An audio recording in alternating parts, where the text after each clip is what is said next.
pleasure of introducing our introducer, Professor Nicole Durr, who is in her third semester at Mount Holyoke College. She teaches in the International Relations Department. And I first met Professor Durr in Berlin in a cafe called Oxymoron. And I thought that was quite appropriate because Professor Durr's work focuses in part on the importance of gender and intersectionality in social movements in Europe, also the United States and South Africa. And in some ways, doing gender studies within international relations is an oxymoron. So I thought it was quite interesting that she's broken with that particular oxymoron. She is working on a book project called Political Translation, a critique of democracy, liberation, and inequality in social movements. And this is an empirical comparison of multi- and monolingual deliberation in the United States and Europe within social movements, and she considers sort of the work of narrative, of language, and also the conditions for the success or failure of social movements within transnational, national, and local arenas of politics and protests. And she has published on a range of topics, including empathetic listening, to notions of precarity and its representation in public spaces. She's also held a number of prestigious fellowships, including one at the Ash Center down the road at Harvard University. So I can't think of a better person to introduce Dr. Kassem, so Dr. Durr. Thank you. Hello, everybody. I'm proud to introduce Nermeen Kassem, who just got her doctorate at York University and who has joined us right after that. We were really excited to have you here. Nermeen Kassem is trained as a journalist and as a researcher, and she's been working for the BBC doing research besides her PhD, which is incredible. And I want to say that your work has already been published in 2 journals. The Journal of Arab and Muslim Media Studies, the Journal of Social Science Education is in the making, and a 3rd piece in an Arabic-speaking journal. And Nermeen is going to present us a unique part of her dissertation. The whole dissertation is very interesting. It's going to appear soon as a book, and you're right now looking into who could publish it.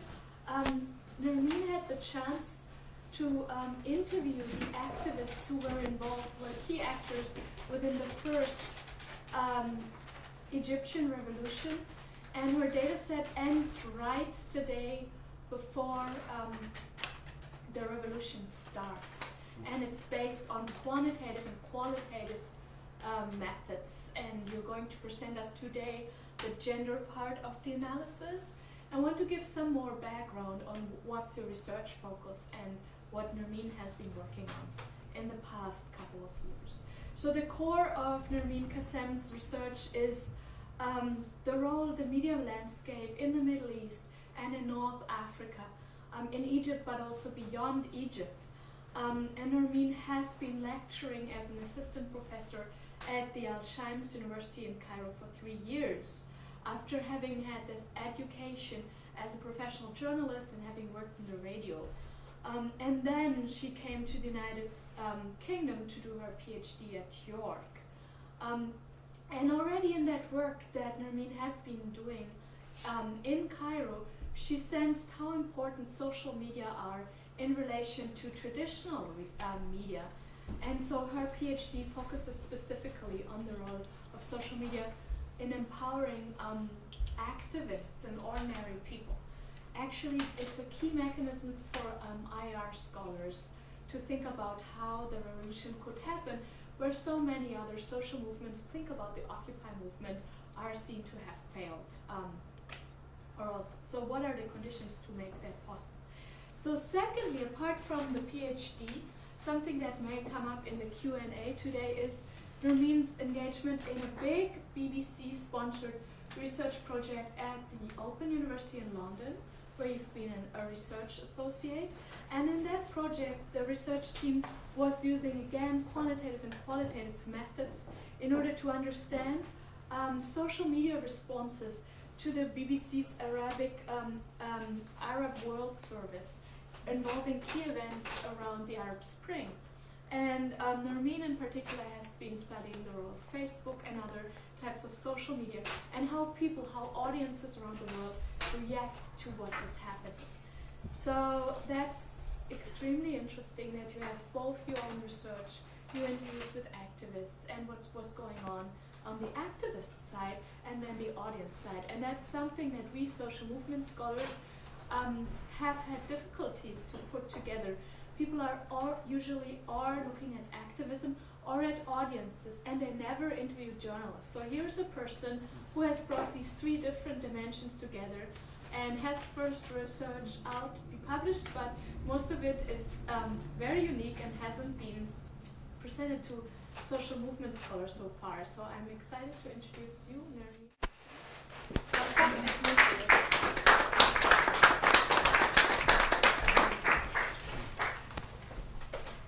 Well, thank you very much, Nicole, for the very nice introduction. I'm really impressed by myself.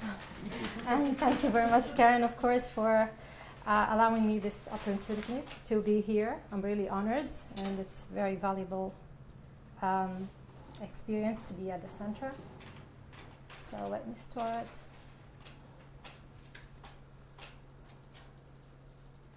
Now you can see what this is all about. So I will be talking today about Egyptian active women and how they perceive the role of social media in mobilizing collective action in Egypt. And this is based on the research that I've been doing over the past 4 years as part of my PhD, looking at young Egyptian activists and how they perceive the contribution of social media to mobilizing collective action in Egypt. So as you may all know, that Egypt has been going through a lot of incidents over the last 4 years, or 3 years more specifically. So rather than talking about all of this, I'm going to focus on certain aspects of social and political environment under which Egyptian women have been operating. Especially, I'm going to focus about the time at the transitional phase between ousting former President Mubarak in 2011 and the first post-uprising presidential election that brought the Muslim Brothers to the office in 2012. In the first part of the presentation, I will focus on the social and political aspects of the Egyptian environment to show the hurdles that Egyptian women have been suffering from. I will show that women in contemporary Egypt are facing everyday hurdles in terms of both establishing and practicing their rights as women and as citizens more broadly. In the second part, I seek to find out from those women's point of view whether introducing social media to their movement construct would create new openings for them to spread the word, claim, and freely practice their rights. So, ever since the January 25th uprising, Egyptian women who managed to break their long dormancy have gone through a series of violations and backlashes against their political participation on the part of the Supreme Council of Armed Forces, or the SCAF, which has ruled the country for more than a year since the ousting of President Mubarak up until the election of President Mohamed Morsi in June 2012. The most striking example was subjecting Egyptian female protesters on March 2011 to a forced degrading virginity test that has been deemed nothing less than torture. Amnesty International said the tests were both highly political and about women as property and their marketability and sexual value. And they added they wanted to mark them as bad girls so they could dismiss them. Such atrocities have come under severe censure by liberal civil society organizations and international media, yet the Islamists have turned a blind eye to such violations and have blamed their occurrence on women themselves. For example, Ghada Kamal, on the first picture, a young Egyptian woman was heavily beaten and dragged half naked during the protesting in front of the Ministry of Interior near Tahrir Square in what has been known as Mohammed Mahmoud incidents. The other picture shows Mirvat Musa, who was beaten by one of the Muslim Brothers near the Muslim Brothers premises in Muqattam district in Cairo. Although the incidents were widely condemned, yet the Islamic satellite channels attacked the women and heavily bombarded them with criticism for taking to the street. Also, allegations about fabricating the pictures were also circulated. So it could be said that Egyptian women have been struggling between the former regime's hammer and the Islamist anvil. So let me ask you, what do you think about this picture? What is it about? Yeah, it's a flyer of one of the Salafist political parties' elections. And what can you say about it? Can you see anything different, strange? There's this one spot that has like a Yes, flower. it's here. This is the female candidate. So when they were asked about the reason for not putting her picture, this is what they said. They said, "Why are they so interested in a candidate's face? We reluctantly accepted to nominate female candidates, and in fact, this was the only way to get our list through." So this is how they were thinking of female working in politics. Expectedly, women's representation in the Egyptian parliament has fallen to only 1.8%, which is 9 seats compared to 64 seats in 2009. And this, despite their remarkable role during the 2011 uprising, Islamists have been preoccupied by tightening the noose of conservativeness on women. Lowering the minimum age of marriage to 14 and ridding women's rights from getting education and employment are nothing but examples of the way women's issues have been handled under the dome of the Islamic-dominated parliament. It has been argued that women's role should be defined in a way that suits Egypt as a conservative society, and that a line should be drawn between what is acceptable as Islamic model and a globalized model that builds on Western civilization. So Egyptian women's rights have been also trampled by law. Several attempts have been made to reconstruct women's identity and redefine and legitimize their rights. And although Islam provides for equality between men and women, yet the problem resides in the radical interpretations of its teachings, which might result in discrimination against women and other marginalized groups. Ironically, female MPs and Brotherhood members have vigorously fought to dissolve under the dissolved parliament for the repeal of female circumcision law, under allegations that circumcision protects virtue. Women were almost absent in the Muslim Brothers Egyptian Constitution of 2012, except for the article that stresses the important role of women as mothers. One of the most furious actions that have been deemed encroachment violations on women's rights was omitting the picture of the pioneer Egyptian activist Durriya Shafiq from the national education books, citing that she does not wear the veil. Concurrently, the elected Islamic regime has been consistently accused of adopting a hostile line towards women through their domination over news media. Concerns have been raised about the ways that the supporting media system would serve to build consensus and promote policies of the new regime, and how far it could go for deconstructing the public knowledge and reshaping the Egyptian women's role in society. Successive incidents of confiscating newspapers, taking TV networks off air, and appointing Brotherhood members in sensitive positions in media institutions show how wresting control of state media has been one of the main tactics to seize power over the country and put the new regime's policies into practice. And of course, in the face of such, and I quote, in the face of such deep-rooted institutional and cultural power, the possibilities of changing political consciousness seem remote. Within such dual hostile environment, news media hostility intertwined with societal antagonism, and when reciprocity is not the fashion and political views and activities fall outside the borders of the accepted realm or threaten the status quo, new media may be perceived as alternative, more open platform for debating politics and developing a sense of political efficacy, especially among younger, technology-savvy generations. That being said, questions have been raised about whether social media might create alternative opportunity for Egyptian women to speak out and claim their rights in such a hostile environment.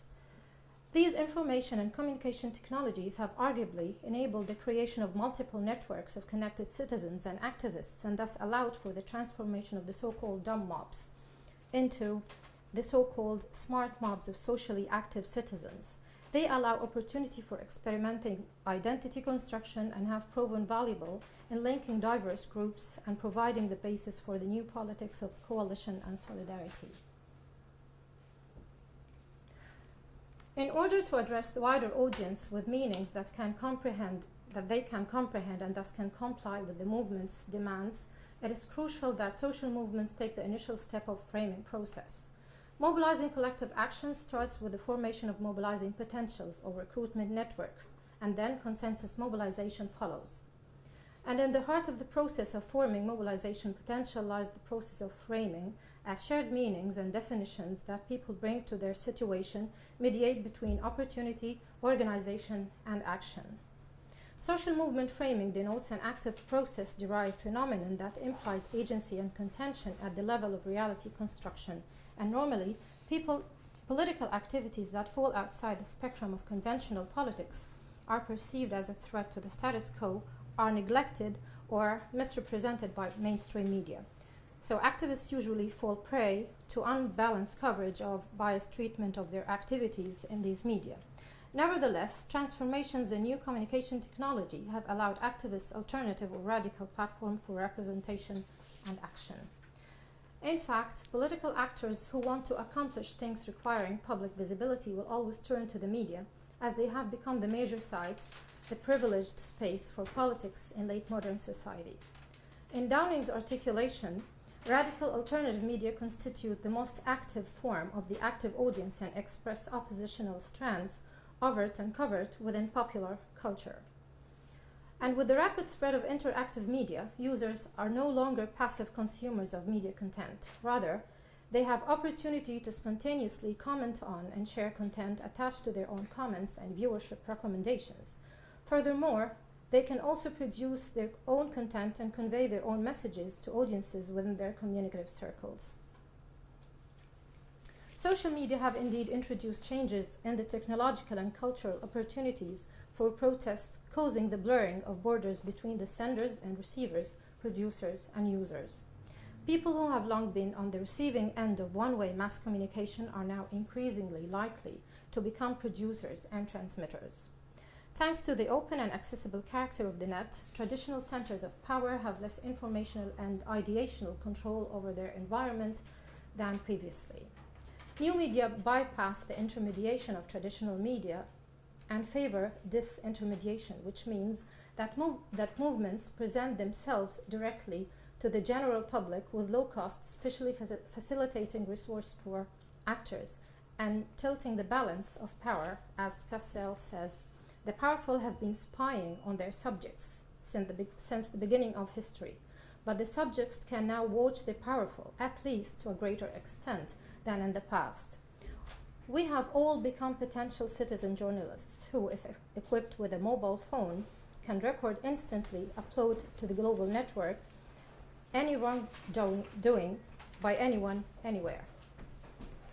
It has been argued that the active agent of schema theory disappears when institutions such as the state and mass media collaborate to produce a quiescent political consciousness. So, as they actively construct meanings about their movement using new communication technology, activists create a fundamental ambiguity between the passive and structured on the one hand and the active and structuring on the other.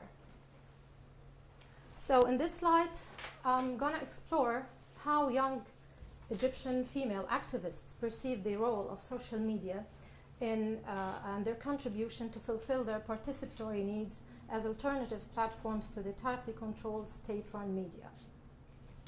The data I'm going to share today is based on, as I told you, the research for my PhD, which is multi-method research. I first started with a quantitative study. I surveyed a sample of young Egyptian activists, males and females, and I got 367 complete questionnaires. Then, in a further step, I asked those who are willing to take part in a qualitative study. I conducted focus group discussions, and I'm going to report on results from these groups that I mainly conducted with female activists. One thing I want to say about the sample is that these participants, they choose to make themselves visible, and they allowed me to use their real names. But I just made the decision not to do that and just use initials, because the situation in Egypt is a bit tricky, and I didn't want to jeopardize their safety. So I'm going to just use initials rather than their names.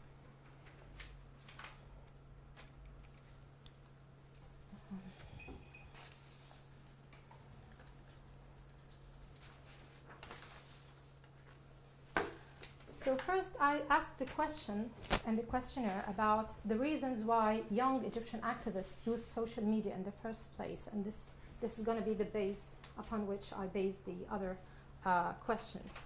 As you can see in the figure, activists' practice of politics on social media was drawn by 6 types of needs that weighed differently in leading their utilization of these media.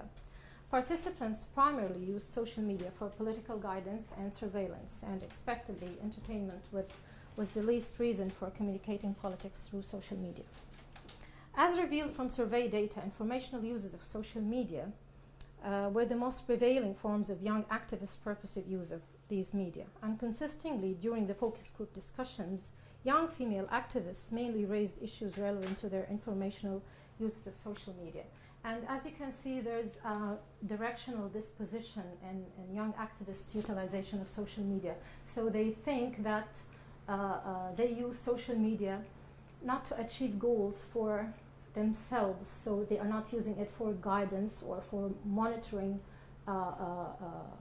the political environment as users, but rather they use it to address others who are non-politicized or who are potential supporters and participants in their movement. Young Egyptian women reported using social media as alternative platforms to the traditional state-run media in order to achieve 2 interrelated goals. The first one is environment surveillance, so they gather information and they redisseminate these information, especially when it has to do with their activities. And the other one was framing their social movement.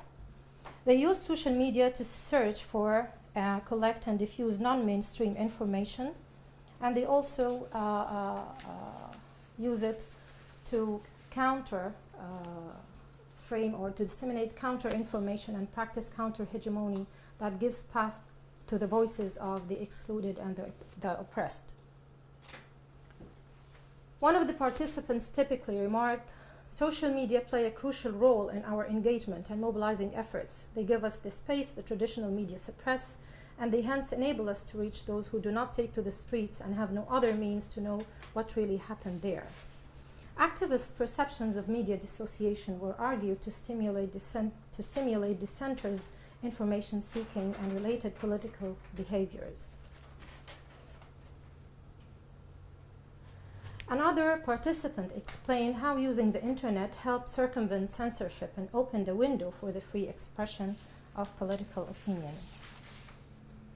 Political surveillance motives were strongly related to certain forms of media-related political activities, such as watching news, political advertisements, and direct-to-camera videos. For example, a video posted on YouTube by a young woman named Asma Mahfouz on the 24th of January 2011, along with an invitation posted on the We Are All Khalid Said page on Facebook, was assumed to be the spark of the massive demonstrations of the 25th of January in 2011 in Tahrir Square. And I'm going to show you part of this video by Asma Mahfouz. دلوقتي 10:30 يوم 24 يناير 2011. بكره يوم 25 يناير اللي بقالنا كتير قوي مستنيينه، اللي كلنا تعبنا فيه بجد. واحلى حاجه حصلت الفتره اللي فاتت ان مش اللي شغالين على اليوم دوت سياسيين، لا ده كل الناس، كل مصر بجد تعب. مصريين كتير قوي من اول سن 14 سنه 14 سنه يا ناس ابتدوا يطبعوا البيان وابتدوا ينزلوا يوزعوه بعد الصلاه، ويوزعوه في كل حته لحد فوق ال60 وال70 كمان. ناس كتير قوي قابلتها وزعت البيان في كل حته، في التاكسي وفي المترو وفي الشارع وفي المدارس وفي الجامعات وفي الشركات والحكومات، كل حته. مصر كلها مستنيه بكره. اكيد كل واحد فينا قاعد النهارده قاعد متوتر وخايف ويمكن اللي قلقان بس كلنا نفسنا اليوم بكره يعدي بجد وينجح وتبقى. انا بس اللي انا عايزه اقوله ان بكره مش هو ده الثوره ومش هو ده اليوم اللي هنغير فيه كل حاجه، لا، بكره بدايه النهايه. بكره فعلا لو نجحنا وفضلنا صامدين مهما الامن عمل فينا وفضلنا ايد واحده بكره بجد كلنا جينا في ميعادنا وفضلنا بنطالب بحقوقنا بيوم سلمي تماما، هتبقى اول خطوه حقيقيه في طريق التغيير. اول خطوه هتوصلنا لحاجات كتير جدا وهنتعلم منها بحاجات كتير. اصلا الفتره اللي فاتت دي بقينا ايد واحده، الحاله دي لوحدها ده نجاح لينا كلنا. كلنا لما نبقى فاهمين ان احنا لازم ننزل ونطالب بحقنا ده نجاح. بكره ان شاء الله الساعه 2 الظهر في ميدان مصطفى محمود في جامعه الدول العربيه كلنا هنتقابل مع بعض. في ناس هتروح الاول ميدان المطريه وفي دوران شبرا وبعدين يجوا على هناك. كلنا هنتقابل مع بعض ايد واحده، يوم سلمي. اللي هيخرج ما يبقاش مننا واحنا اللي هنمنعه، احنا اللي هنحمي بعض. هنحمي بعض يا جماعه ايد واحده. كلنا بكره نبقى جايين عاملين حسابنا ان احنا نقعد اليوم كله او يومين او 3 ايام. لازم بكره نفضل مركزين قوي على المطالب بتاعتنا، مركزين قوي ان. So, surveillance uses of social media as revealed from participants' narratives appear to follow two practices. The young Egyptian activists use social media to gather, generate and disseminate what has been termed informative information or messages or cognitive to serve cognitive functions in order to expose the regime's misconducts and to circumvent national media's biased representations. They also use social media to disseminate technical information, as we saw on the video, and relay certain participatory instructions to sympathizers and supporters. The young female activists diffuse informative messages to raise others' consciousness about certain incidents relevant to their mobilizing efforts. They also circulated technical information to achieve certain goals, like urging others to conduct certain course of actions or giving instructions on how to participate in certain events. Their primary concern is to address others and illuminate areas that might be dimmed or smeared by other media resources. One of the successful examples of using new media to produce and diffuse technical and informative messages is the Harass MAP campaign of ending sexual harassment and taking back streets of Egypt. Women who experience harassment can send an anonymous text message or log onto the Harass MAP website to report their experience. This initiative proves that public action could be, and I quote, exposed to decentralized surveillance of millions of eyes, which makes all of us potential paparazzi. Participants discussed several attributes of social media that help them monitor and expose their environment to their target audience. Immediacy of information delivery, for example, is an additional advantage of social media that enables women to take timely, informed decisions and act promptly. One of the participants said the idea is that such incidents should be published instantly on the internet to draw people's attention and assert that the game is not over yet.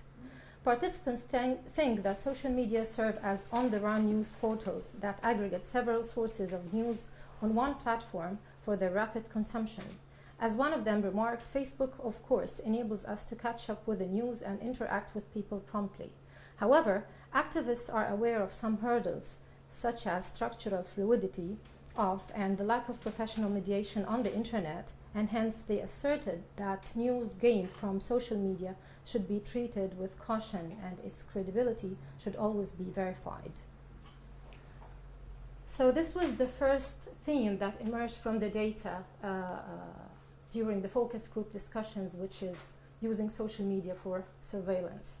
The second purpose that drives female activists' use of social media as alternative to state-run media is framing their movement.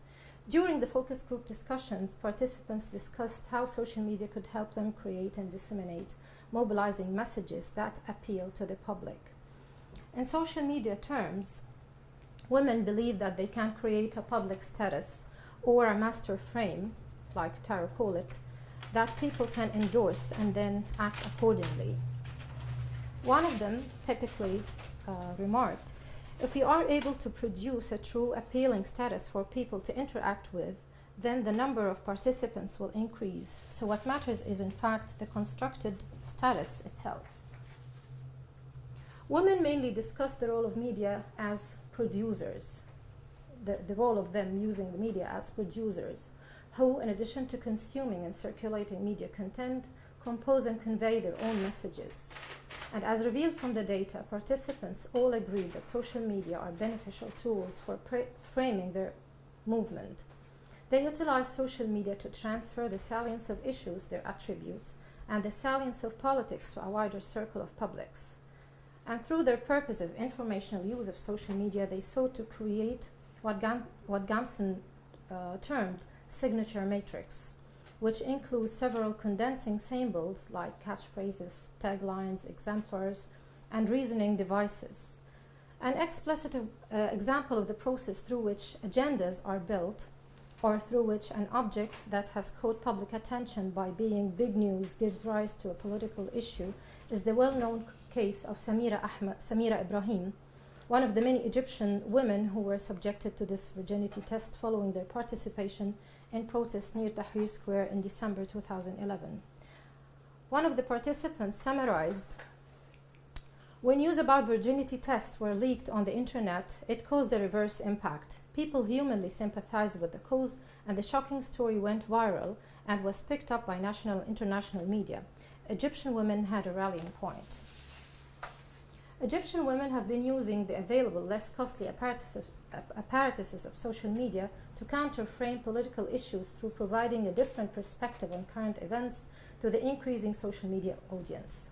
Female protesters were blamed for leaving their houses and taking to the streets. State-run media vigorously attacked them and framed them as thugs who do not deserve support and compassion. One of the most widely spread frames that was circulated through state-run media was "إيه اللي وداها هناك," or "Why did she go there?" Counter frames like "Egyptian women are a red line,"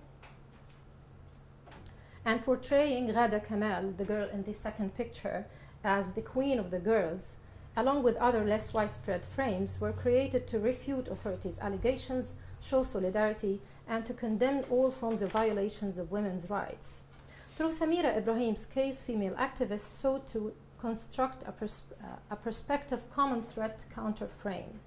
The cause was dubbed as an imminent common danger, which gave the public, especially women, a strong reason to protest and organize a sit-in in front of the Supreme Court on the 16th of March 2012 to show solidarity with Samira and to call for justice. Another participant also commented on this incident that happened with Egyptian women when they were protesting in Mohammed Mahmoud Street. The nature of the issue, the aims activists seek to achieve, and the context within which they operate drive their selection and use of media to serve their goals. In the case of violence against female protesters, visibility was significantly important to expose the regime's misconducts.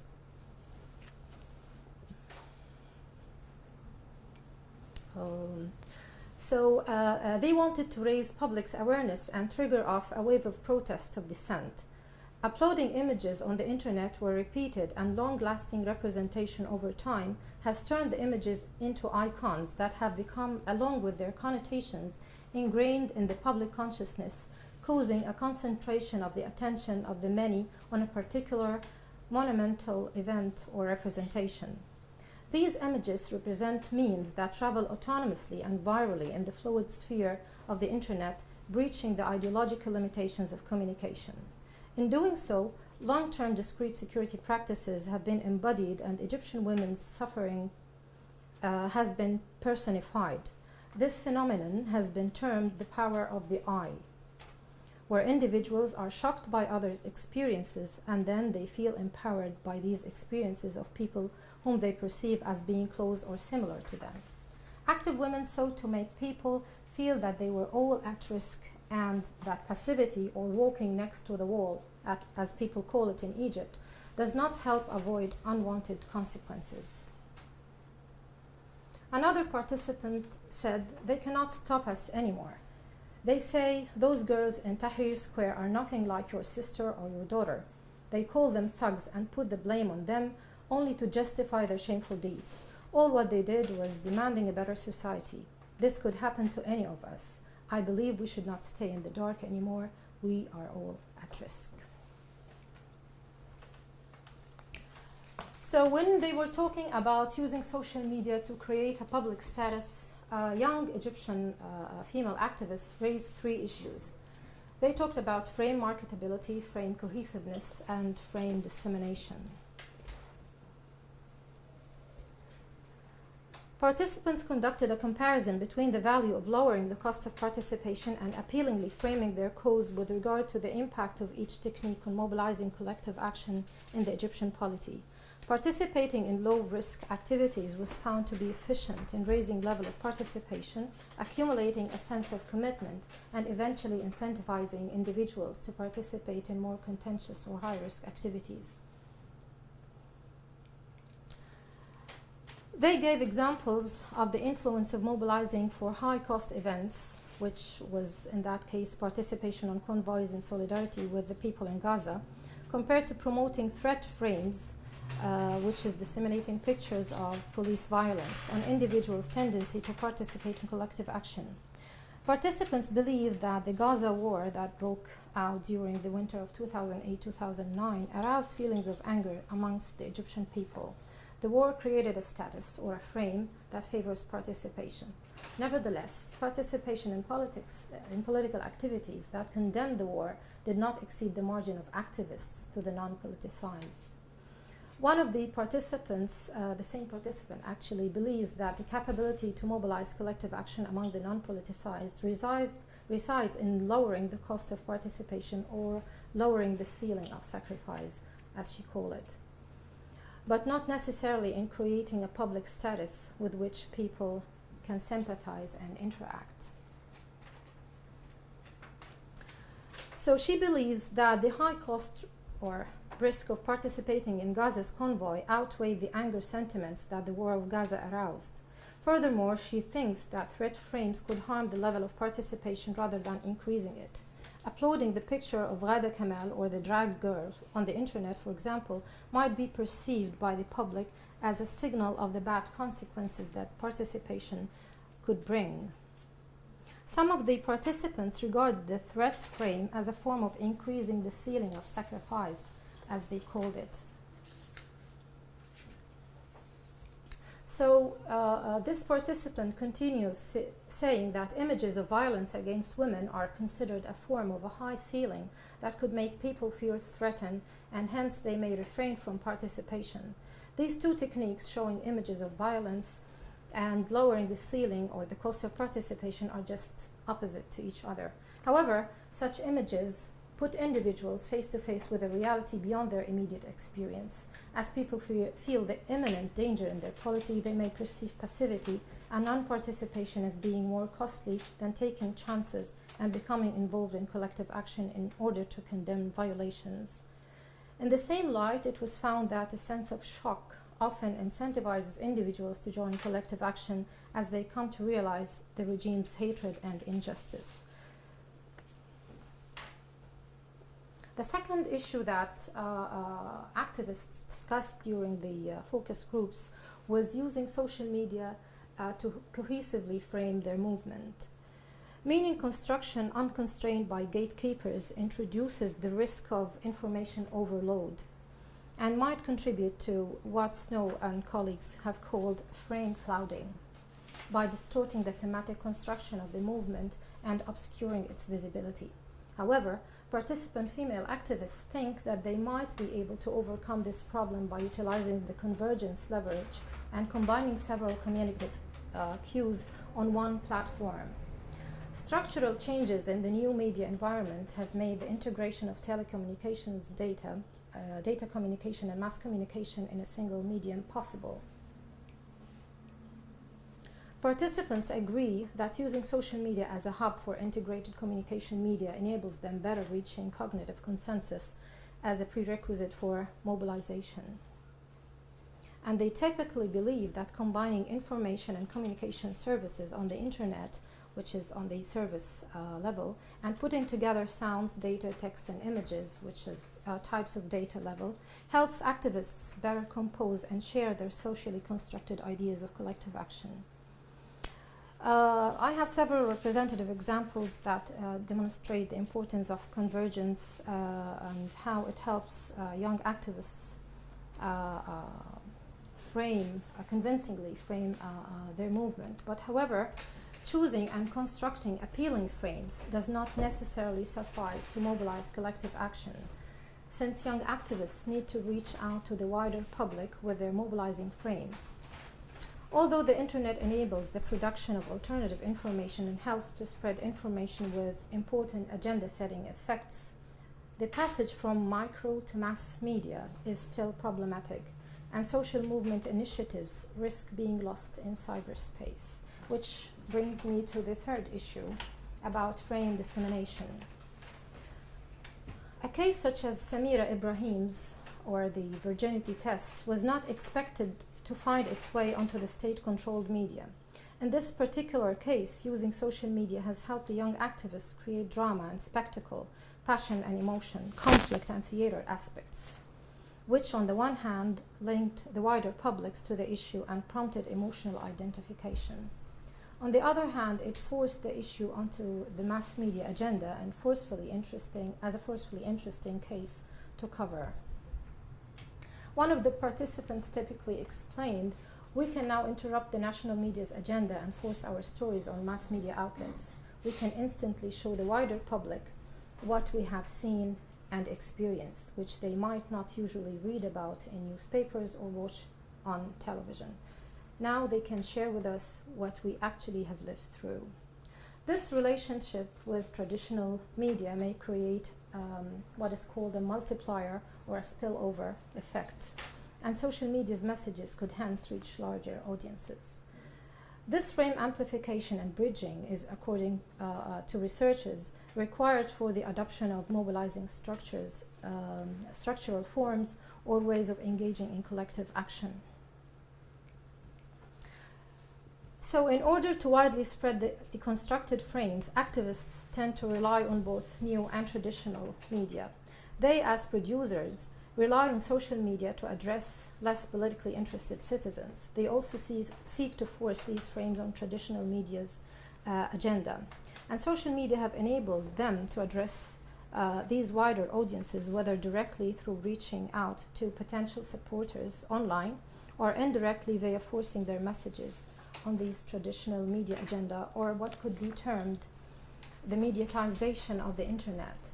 This direction of information flow supports a greater variety of issue agendas and information access points, and may be beneficial in a society with high rates of illiteracy, low levels of internet penetration, as well as a moderate level of internet self-efficacy, like the case in Egypt, which makes mobilization through media, social media alone, a very hard goal to achieve.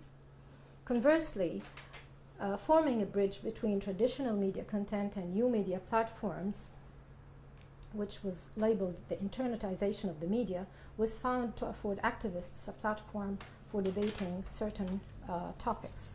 Whether this new media, old media relationship would benefit young women's activism and help spreading the word is limited by the interaction between media and recipients. Indeed, if content had remained strictly on Facebook, its audience would have been limited to those who are members of certain groups and would not likely have been disseminated in ways that prove pivotal to the media coverage. To conclude, opening an information gateway does not necessarily entitle the internet to serve as a source of mobilization that empowers citizens and incentivizes the performance of collective action. Active participation in a private sphere shelter alone would not bring about political and social change. In fact, the young female activists have ascribed the difference in size between online interactors and offline actors to the irrational and misuse of the medium, which could lead to a disturbing glut of messages and notifications that might lead to abandoning most of the online groups. Participant activists mentioned several deficits of social media in playing solo and mobilizing sizable and diverse masses to take part in collective action. On the one hand, the online space is not compatible to its offline counterpart. Social media are not media for the masses in Egypt. Moreover, access problems, like I mentioned before, and illiteracy rates and efficiency are all hurdles to be jumped before reaching mass audience solely or mainly through social media. On the other hand, being active on social media platforms could create an illusory feeling of being active. Such a feeling could limit actual participation on the ground, as online practitioners reckon themselves to be politically active in the online cocoon.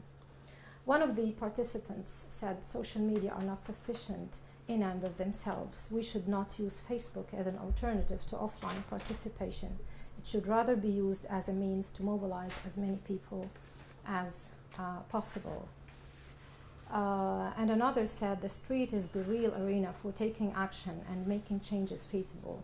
We can utilize technological sources to acquire political news, but we should not turn that information into controversy and limit political activism to Facebook pages. So it seems that the end of successive repressive regimes did not herald an end to the problems that had plagued Egyptian society for decades.